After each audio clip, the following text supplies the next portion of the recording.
Bonsoir mesdames et messieurs. En Côte d'Ivoire, les risques de décès maternel, néonatal et infantile en 2012 sont de 614 décès pour 1000 naissances vivantes. Que faire pour rompre avec les décès évitables?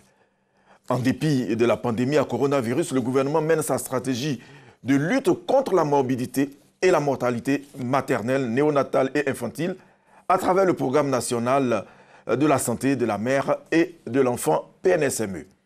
Découverte du programme de rénovation et de construction de centres de santé et de blocs opératoires dans certaines localités de la Côte d'Ivoire. Nous recevons sur le plateau de Notre Santé notre reporter Astou Touré.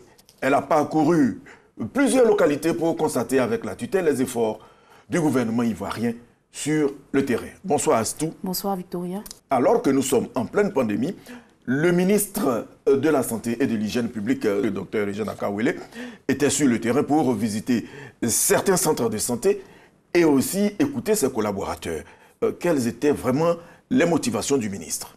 Alors d'abord, il faut rappeler que 5 régions ont été visitées. Il s'agit successivement des régions du Ifou, de l'Amé, de l'Agnébis-Tiassa, de l'Indénié-du-Ablin et du Moronou. Alors, 2 raisons justifient cette visite. Il s'agit d'abord pour le ministre Akawele de s'enquérir des conditions de travail et de la situation des centres de santé, mais aussi il ne veut pas se laisser freiner par la maladie à coronavirus. Parce que vous savez que l'une des priorités du gouvernement, c'est aussi la lutte contre la mortalité maternelle, néonatale et infantile, mais aussi la lutte contre les maladies non transmissibles telles que le diabète et l'hypertension. Alors, vous l'avez dit, santé maternelle, d'accord, mais il y a aussi la pandémie que nous vivons. Est-ce que ces régions enregistrent des cas confirmés de Covid-19? Et quelles sont les dispositions prises par ces différentes régions pour éviter le coronavirus? Lorsque nous quittions, ces régions-là n'enregistraient aucun cas de Covid-19. Et on peut dire que ce résultat, parce qu'il y a certainement eu la mise en place du comité local de lutte contre les pandémies, mais aussi la sensibilisation via les radios de proximité, voilà, et des sensibilisations à travers des messages en langue voilà, ont été faites également. L'hôpital général de Daoukro, dans la région de l'Ifou, a constitué la première étape de cette visite. Et quelle est la réalité dans ce centre? Alors, il faut dire que pour cette première sortie en pleine Covid-19, le ministre, puisqu'il accorde vraiment une priorité à la santé maternelle et infantile, il a démarré sa visite par la suite des couches de l'hôpital général de Daoukro.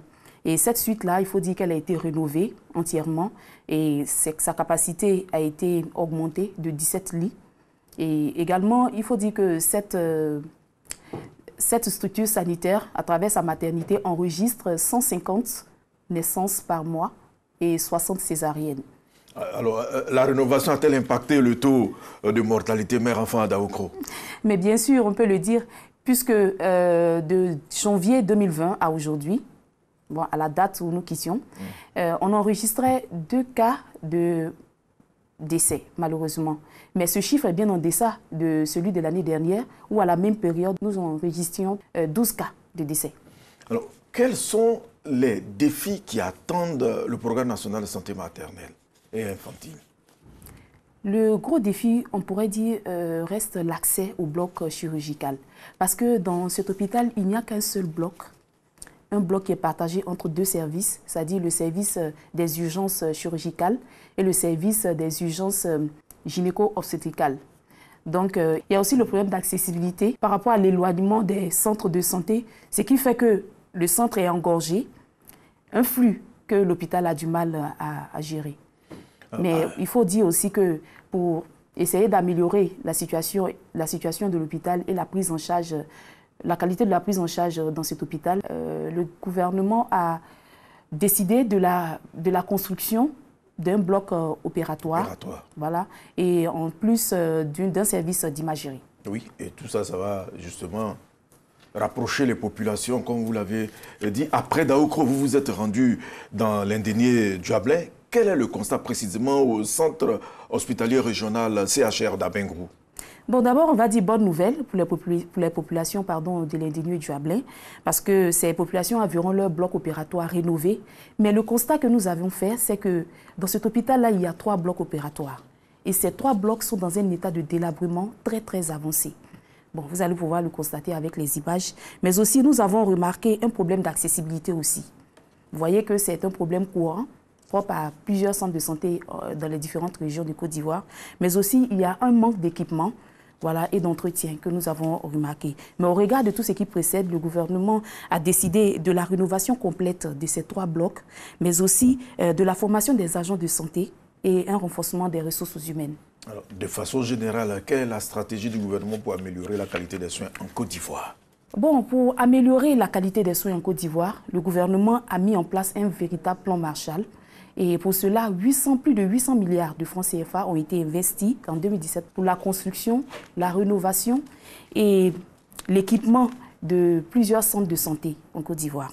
Mais en vue d'un rapprochement des populations vers ces centres de santé-là, le gouvernement a priorisé la construction de 40 blocs opératoires. Merci Astou pour ce point. La Covid-19 existe certes, mais cela ne doit pas occulter la lutte contre les autres pandémies, à savoir le VIH-Sida, les maladies non transmissibles telles que le diabète et les pathologies cardiaques, mais aussi la lutte contre la mortalité mère-enfant, néonatale et infantile. Visite de routine dans les régions de l'Ifou, de la Mé, de l'Indéné, du Ablin, du Moronou et de la Niébit-Tiassa avec Astou Touré.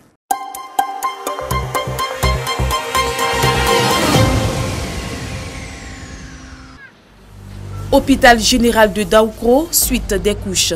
C'est par ce service que démarre la toute première sortie du ministre de la Santé et de l'Hygiène publique, Eugène Aka Awele. Un bâtiment entièrement rénové avec une capacité de 17 lits. Ce service enregistre en moyenne 150 accouchements et 60 césariennes par mois. Depuis la rénovation de l'hôpital général de Daoukro en décembre dernier, le nombre de décès maternels a baissé. De janvier à mai, 2 décès maternels, contrairement à l'année 2019 où l'on enregistrait 12 cas à la même période.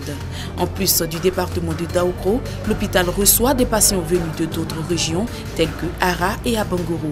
Un flux difficile à gérer. Il nous faut encore une deuxième ambulance parce que nous faisons beaucoup d'évacuations sur Abidjan et sur Boaké. L'hôpital est exploité, mais avec cette politique de renforcement de plateaux techniques, je pense que nous allons pouvoir prendre en charge convenablement ces patients. Les évacuations sont souvent des cas graves auxquels le médecin gynécologue fait face, appuyé de 16 sages-femmes. On a un seul bloc opératoire qui est géré par la chirurgie et par la gynéco. Donc ça fait que souvent, quand on a des cas d'urgence que le bloc est occupé, nous sommes obligés d'attendre. Imaginez-vous, ce n'est pas du tout intéressant quand on peut sauver un malade et qu'à cause du fait qu'il y ait un seul bloc, qu'on est obligé d'attendre, souvent il y a des difficultés dans la gestion de ce malade. Situation aggravante, la pandémie à coronavirus. Conséquence, le centre de transfusion sanguine est de moins en moins fréquenté. De 3500 poches de sang par semaine, à peine 250 sont enregistrées. Même si Daoukro n'enregistre pas de cas de Covid-19, les défis restent tout de même de taille. Autant de difficultés auxquelles Aka Awele entend faire face. L'intérieur ne souffre pas trop de la Covid-19. L'intérieur était plus ou moins libéré. Nous en profitons pour tourner à l'intérieur, pour poser des actes qui nous permettront de relever le niveau des services de santé. Un accent particulier sera mis sur la construction de centres de santé de premier contact afin de rendre les districts sanitaires autonomes. Le district sanitaire de la Mé a constitué la deuxième étape de cette visite sur fond de bilan. Composé de 4 départements, Adzopé, Alépé, Yakassé-Tobrou et Akoupé, 66 structures sanitaires et 4 hôpitaux généraux animent la cité de la Mé. La maternité de l'hôpital général d'Akoupé enregistre 120 naissances, 0 décès maternel. Mais les sages-femmes font face à des difficultés au quotidien liées au manque d'équipement. On a un souci au niveau de l'oxygène. Donc souvent, parfois, il y a des enfants qui naissent un peu fatigués, comme on le dit dans notre jargon. Donc on a des difficultés pour les réanimer. Il y a la couveuse là qui est un peu défaillante et puis la lampe chauffante. En cas de manque d'oxygène, on essaie d'aspirer les bébés et on explique aux parents que voilà la situation. Donc pour ne pas qu'il y ait un petit souci au niveau de l'enfant, on préfère évacuer à temps. voilà, vers l'hôpital général d'Azopé. Pour l'amélioration de son plateau technique, le gouvernement a engagé plus de milliards de francs CFA dans la construction des blocs et la rénovation de cette infrastructure sanitaire. Également, le personnel a été renforcé. Un anesthésiste, réanimateur et un gynécologue sont annoncés. C'est au total 31 milliards de francs CFA qui sont investis dans la région de Lamé pour la construction, la rénovation et l'équipement de centres de santé en vue de renforcer et améliorer la qualité des soins. Une visite de chantier sur le site abritant le centre hospitalier régional d'Azopé. Il s'agit pour Eugène Aka Awele de s'enquérir de l'état d'avancement des travaux. Sur ce site de 7 hectares, 21 bâtiments sont sortis de terre. Les travaux de peinture qui ont démarré, les travaux d'ossature de faux plafond qui ont démarré, le passage de tout ce qui est chemin des câbles qui sera caché dans les faux plafonds sont aussi en cours dans plusieurs bâtiments. Pour l'ensemble des bâtiments est déjà exécuté. Donc aujourd'hui, nous pouvons dire que le chantier avance. Les travaux du centre hospitalier régional d'Azopé n'échappent pas aux conséquences liées au Covid-19, surtout en ce qui concerne l'approvisionnement du chantier en matériaux de construction. Il y a des approvisionnements qui devaient être là aussitôt. Mais pour l'importation, ça nous a un peu joué dessus. Mais ça va aujourd'hui, les tôles ont pu être là. Sinon, on aurait pu finir les tôles bien avant. Une visite qui a valeur de symbole pour Eugène Aka Awele, en ce sens que le programme social du gouvernement se poursuit malgré la Covid-19. Reprendre le combat habituel contre les autres pathologies, à savoir la lutte contre la mortalité maternelle, néonatale et infantile, la lutte contre les maladies non transmissibles telles que le diabète et l'hypertension. Telle est sa vision. Ma visite ici a vraiment valeur de symbole. Symbole pour dire que Covid ou pas, l'important programme hospitalier du président se poursuit sur le terrain. Il fallait qu'on vienne voir ça pour dire que ça y est, le ministère de la Santé reprend les autres combats contre les maladies. En même temps qu'il faut continuer avec la Covid-19, le combat, le plan de riposte sanitaire, parce que le président l'a dit, la bataille n'est pas gagnée là-bas. Mais maintenant, nous savons où se trouve la Covid-19.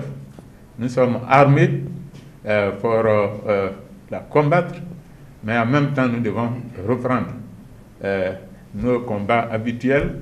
En attendant la fin des travaux du CHR, ce sont près de 2 milliards de francs CFA qui ont été investis pour renforcer le plateau technique de l'hôpital général de la ville d'Azopé. Aucun cas de Covid-19 pour l'heure dans la région, mais il faut maintenir le cap. Le ministre de la Santé exhorte ses collaborateurs à retrousser les manches afin de relever les défis sanitaires. Vérification de température et lavage des mains au corridor de l'entrée de la ville d'Abengourou dans l'indigné du Ablé. Le ministre et sa délégation sont ainsi soumis au respect des mesures barrières. Ensuite, cap est mis sur le centre hospitalier régional d'Abengourou. Le constat est amer. C'est énorme. C'est énorme. Nous avons une table opératoire qui date de très longtemps. Moi, je suis arrivé ici en 1996. Cette table-là existait avant cela. La table d'anesthésie n'est pas fonctionnelle du tout.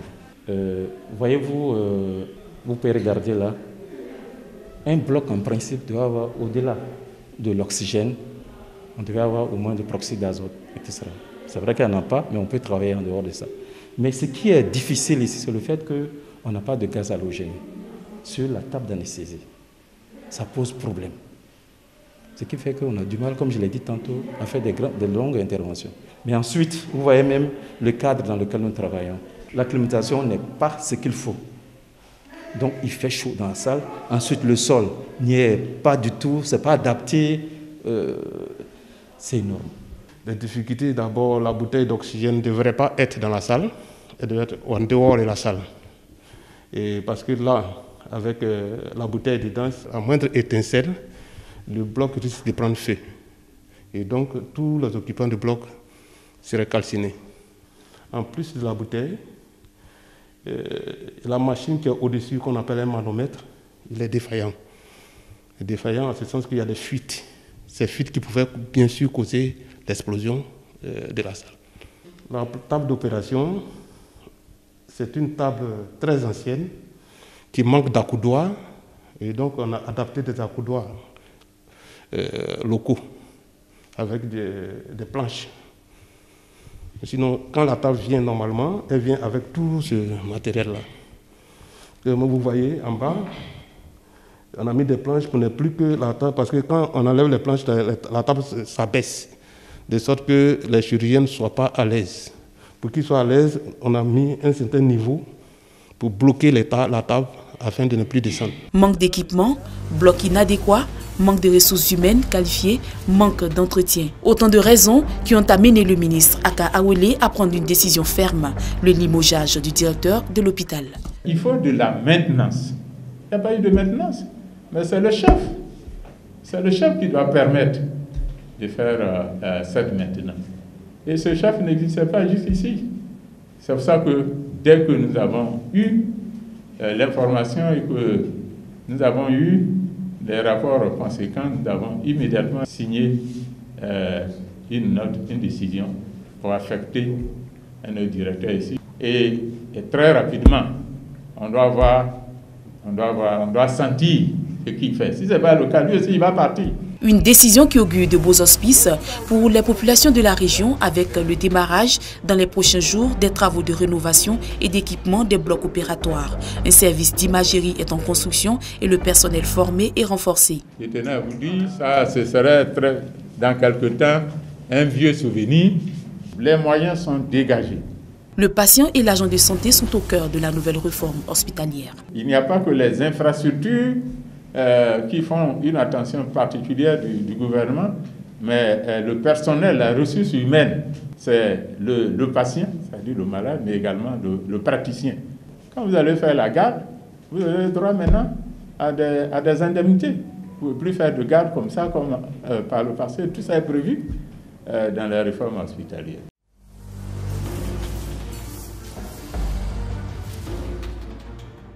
Bonne nouvelle pour le peuple Ayuya dans le Moronou. Ara a désormais son bloc opératoire, une initiative de la mairie en collaboration avec les cadres de la région.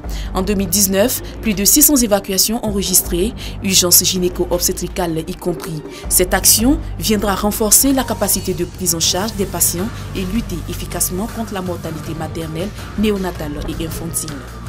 Pour rendre totalement opérationnel le bloc opératoire, le ministre de la Santé et de l'Hygiène publique a renforcé le personnel avec un anesthésiste réanimateur et un instrumentiste. Également, 1 milliard de francs CFA décaissés pour le renforcement de cette région sanitaire. C'est un défi pour nous, les praticiens, que nous devons de relever pour que la population ait plus confiance en nous et ait plus confiance aussi à l'hôpital. Faire venir les malades à l'hôpital en toute sécurité.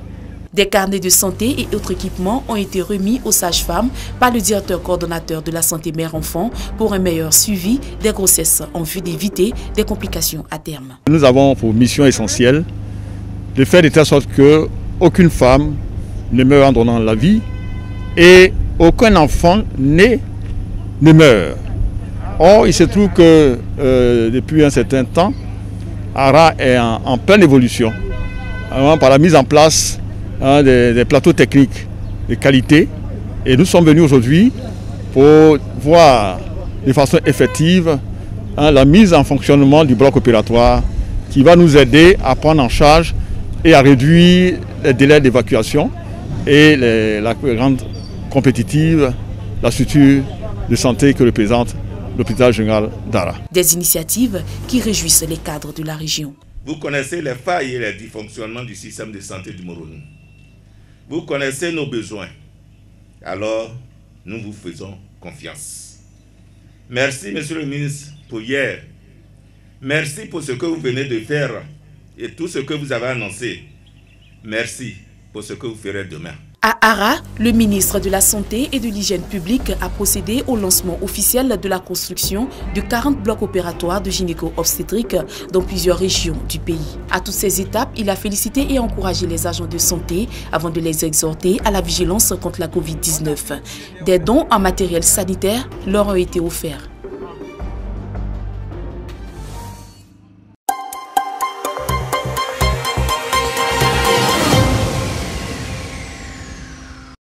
Préoccupante pour la tutelle, la mortalité maternelle, néonatale et infantile traumatise.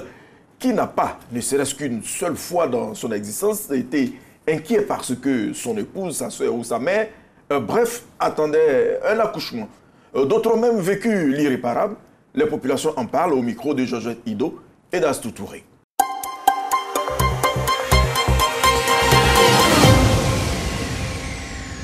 Ma femme, quand elle est enceinte déjà, moi je suis beaucoup énervé parce que je ne sais pas ce qui va arriver. Là, ça fait que ça m'inquiète beaucoup. Quand tu es enceinte, tu es inquiète. Est-ce que ça va bien se passer? Est-ce que je vais m'en sortir? Est-ce que je vais rester? Donc on passe tout le temps à prier pour que tout se passe bien. Tu es entre la vie et la mort. J'ai ma grande soeur même qui est décédée l'année passée en l'accouchement à Yopougon. Nous autres, on n'a pas encore fait enfant là. Nous aussi, on est là, on a peur. Ta femme enceinte, sincèrement dit, tu n'as pas le cœur posé, quoi. Tu n'as pas le cœur tranquille, sincèrement dit. Parce qu'elle est entre la vie et la mort.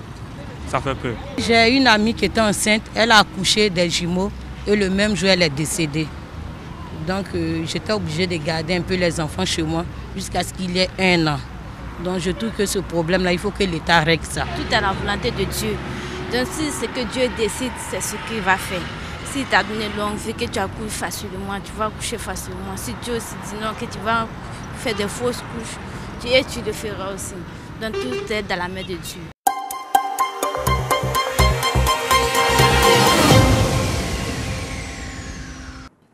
Le conseil régional de l'Agnébi-Tiassa, appuyé par la première dame Dominique Ouattara, a procédé à la remise de 9 ambulances réparties dans les différents centres de la région.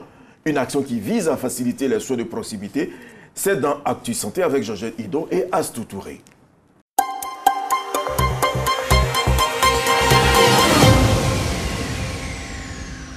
Située à 79 km d'Abidjan, la ville d'Agboville, chef-lieu de la région de l'Agnébi-Tiassa, a vu son parc automobile sanitaire s'agrandir.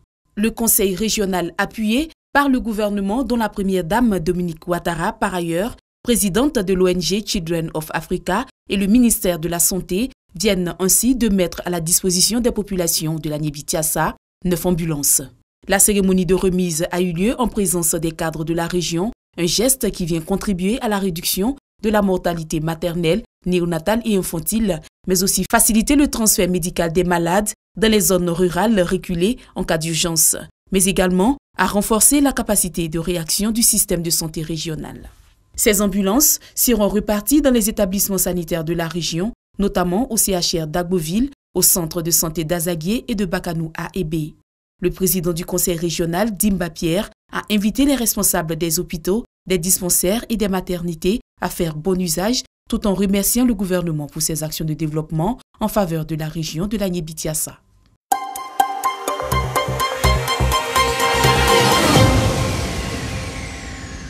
Mesdames et messieurs, cette émission est terminée. Rendez-vous lundi prochain pour un autre numéro de Notre Santé et c'est après le journal télévisé de 20h. Bonne suite de programme sur RTI 1.